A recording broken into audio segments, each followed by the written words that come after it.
Good morning, everyone. Thank you guys so much for being here with me and Miss today. So today we're going to go ahead and finish debriefing Ask and It Is Given.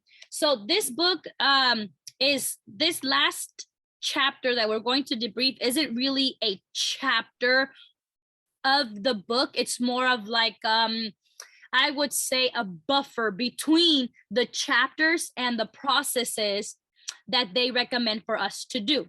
So this, I'd say this chapter, but it doesn't have a chapter number.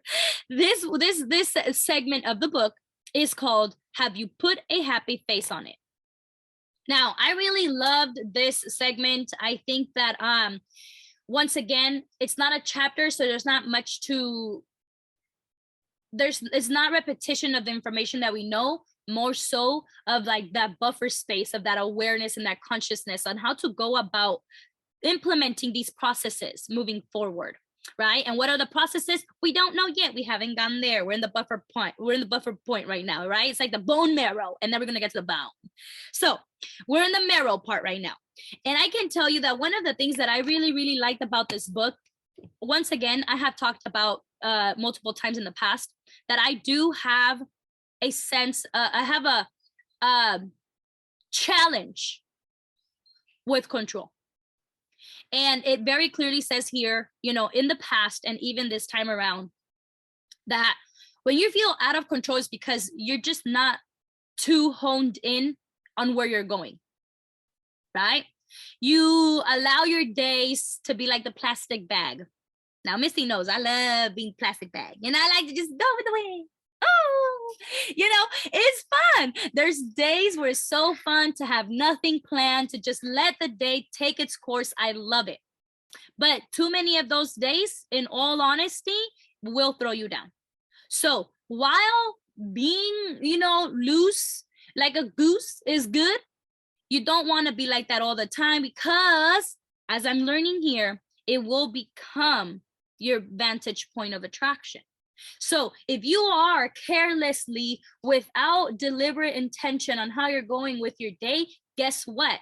That is going to be your point of attraction every single day moving forward, because you are cultivating this new thought process. It feels so good. I just chill. I get to do nothing. Next thing you know, you're like 2-3 weeks later, I'm still ain't doing shit. Well, what happened? Well, what happened was, for 2 to 3 weeks straight, you programmed yourself to feel so good doing nothing versus feeling so good achieving things, right? And it's both of them took its course, right? Whether it's you feeling good achieving things, it came with the process of having to do things every single day and feel good at the fact that you achieve them. Same way as when you feel good being loose like a goose, you know, you had to do it every single day for it to become some sort of habit, right? So for me here, it basically touches upon, you know, having to have control. Man, I love this because it just puts a lot of things in perspective for me. Now, one of the things that it says here, it says, most people offer the majority of their thought vibrations in response to something they are observing. I love being an observer. I love playing that role of just stepping back and just looking at things. But as I'm reading this chapter, I'm realizing I still place judgment. Now, it's absolutely normal. I am human. There's going to be a day where I judge, and it's not because I want to maliciously judge. It's we're beings of relativity. How can I relate to you? So in a sense, there's got to be some style of judgment. It doesn't have to precisely be, oh, I'm going to hang myself because I'm judging people all the time. No, you have to relate to people. So in a sense, you have to pick and choose. And when you pick and choose, that's called judgment, regardless. Right? Why are you choosing this person and not that person? Well, you're judging this person's character or behavior or XYZ. But as I'm reading this, I realize, wow, although I love to play the role of the observer so that I don't take many things personal and so that I can actually see the bigger picture and not just the moment.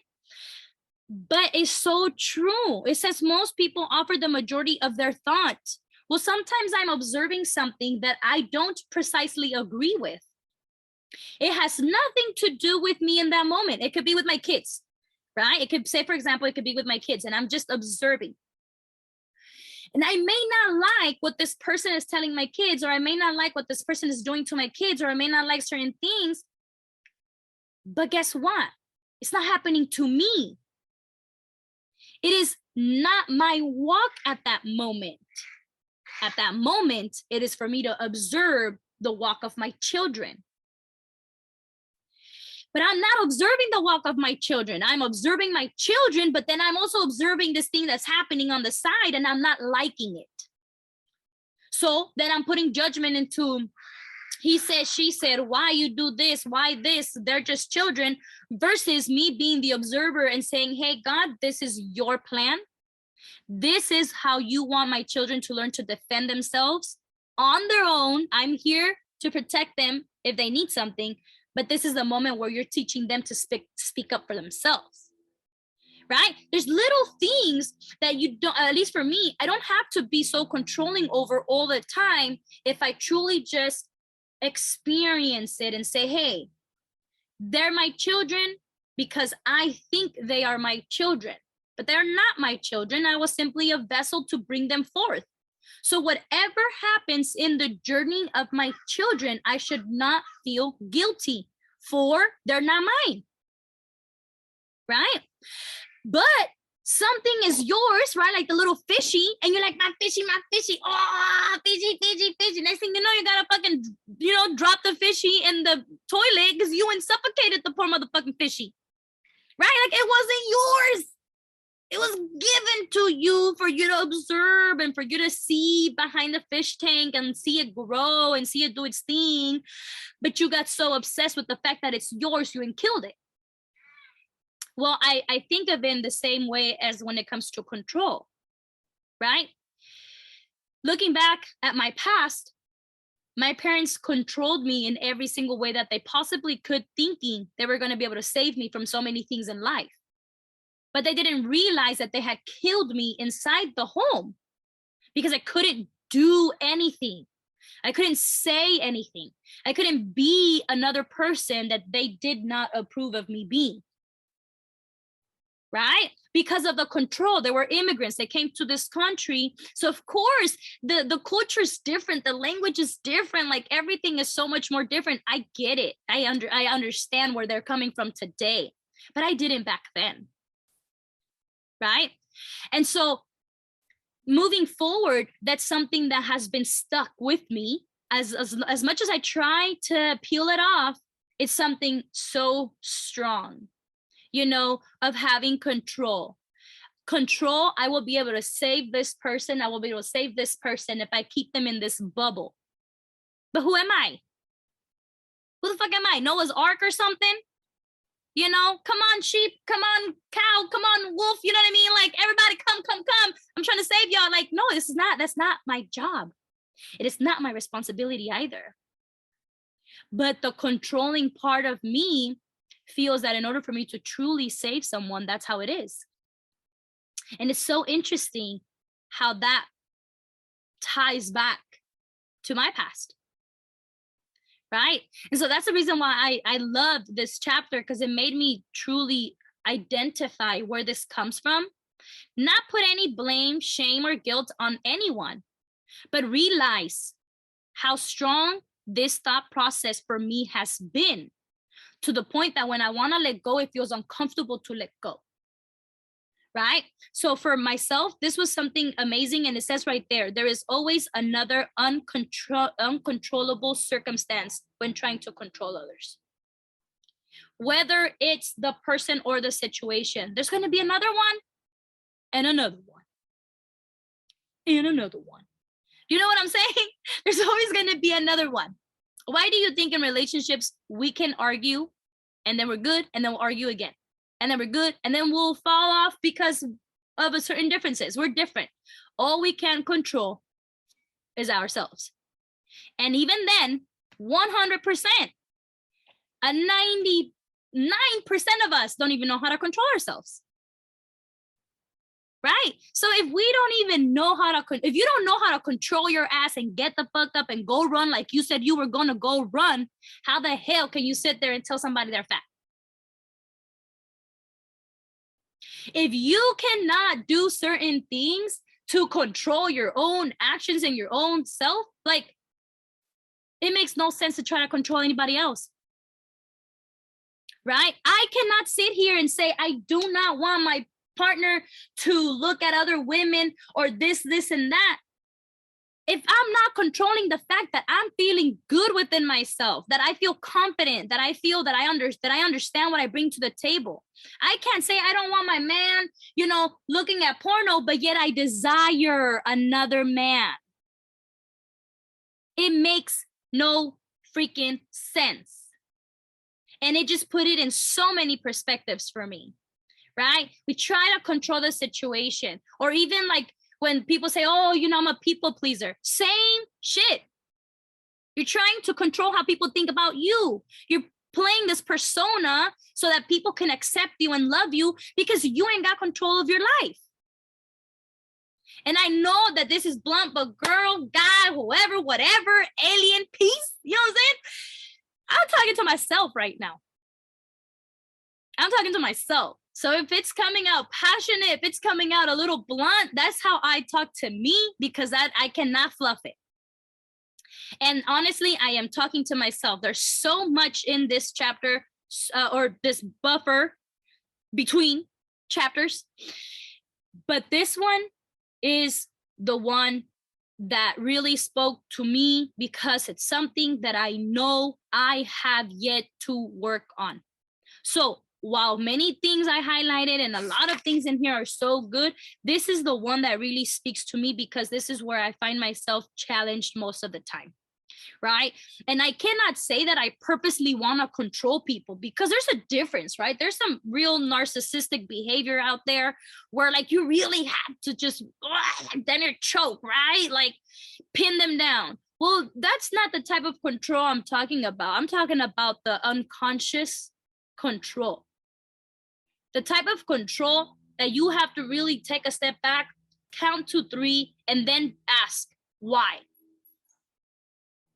Why am I trying to control the situation right now? Right? Oh, I want to control the situation because I don't like this type of music. Cool. You don't like that type of music? We get it. Are we in your car right now? No. Can you fucking control what the person is putting in their own car? No. But you can't control to get the fuck off the car. Right?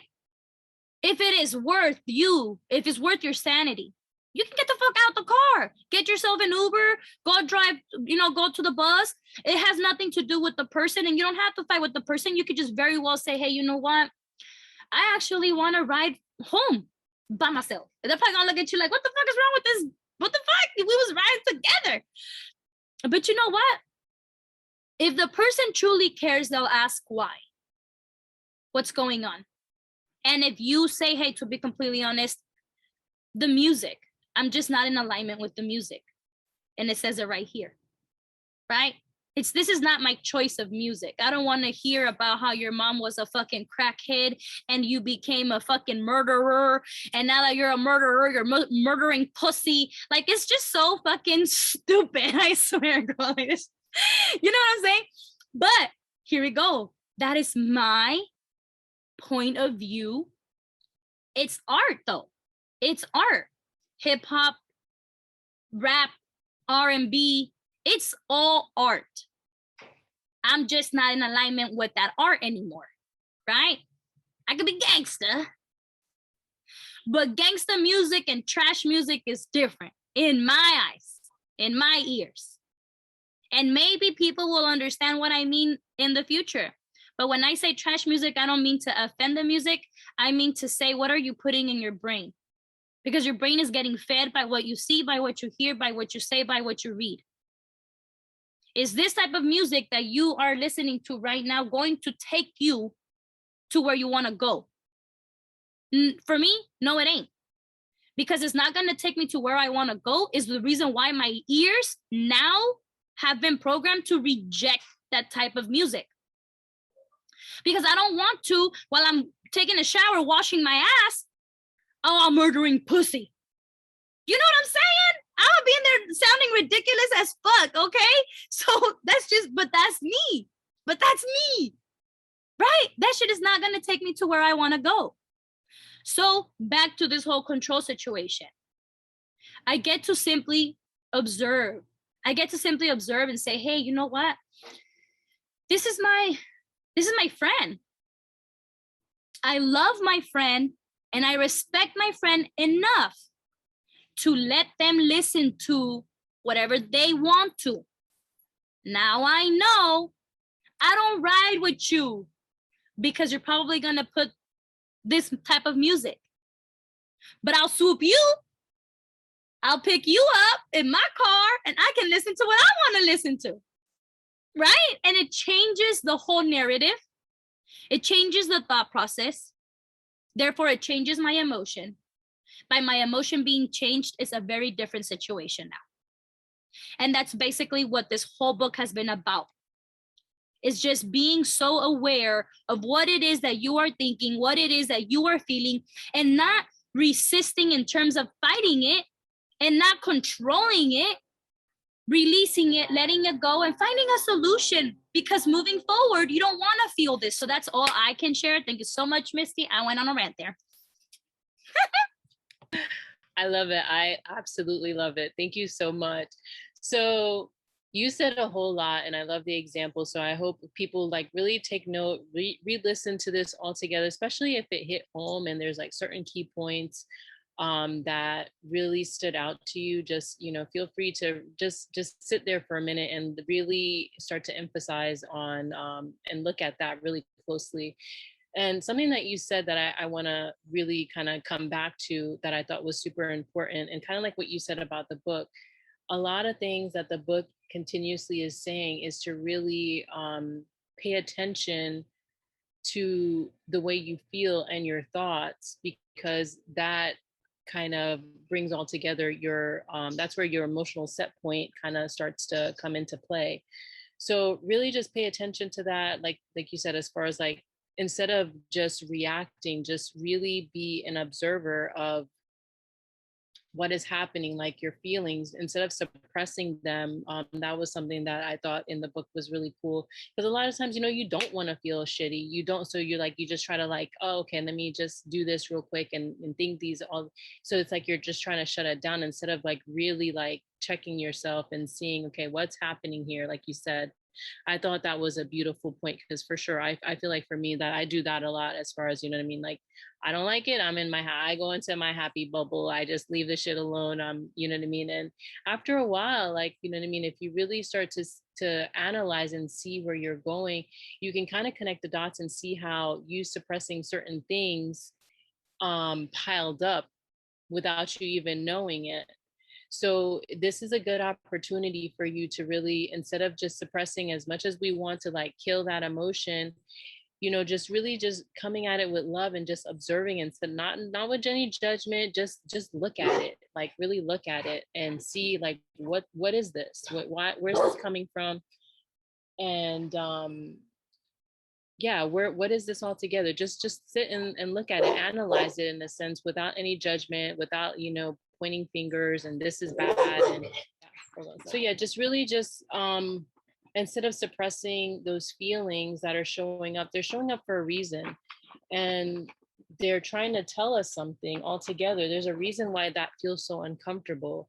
So you not addressing it is just kind of like just putting like a temporary band-aid, and like I said before, just things are just going to keep piling up. So you really need to face that for a reason, to really elevate and move away from that. Because once you recognize what's going on, it really is going to help you dissect and be able to really just solve that problem that you might be facing. And it could be like just so simple, like you said, just a simple way of viewing it, instead of like judging the way they do their hair or whatever, you know what I mean? You could just kind of just look at it and just, and it's good to know that from anywhere that you are, no matter how deep you feel like you are in a hole, there is always, like, if you truly want change, that change can happen. And you know what I mean? Like, and definitely, as they mentioned in the book, the best way is to like gradually, lift yourself up slowly, instead of trying to like leap up and then, rebound. Because normally that's, what happens if you try to go from way here to like way up there. It's like, oh yeah, no. And then you just fall flat on your face because you lost all the, you know what I mean, the building blocks that you needed to really build a good foundation to keep you above on this level. So I really, really love what you said today. I really love this conversation and this topic. I really feel like this is something that a lot of people need to hear and really sit on all together. So super excited for everyone. I know there's really a lot more in this segment that we are in. So feel free to share what you all have learned, what you all have experienced, and how you're implementing this in your life, and anything you want altogether. We just love hearing from everyone, their examples, and just getting different perspectives all together. And that's what it's all about, is really just sharing the love, learning, and just growing together on this beautiful journey, and just enjoying, making the most of this life experience, and just being abundant altogether, because there's just so much for us here. So I'm just loving it. Thank you so much, beautiful Amber. I love being here with you. This is amazing. Thank you so much. And thank you all for being here. And we will see you in the next segment.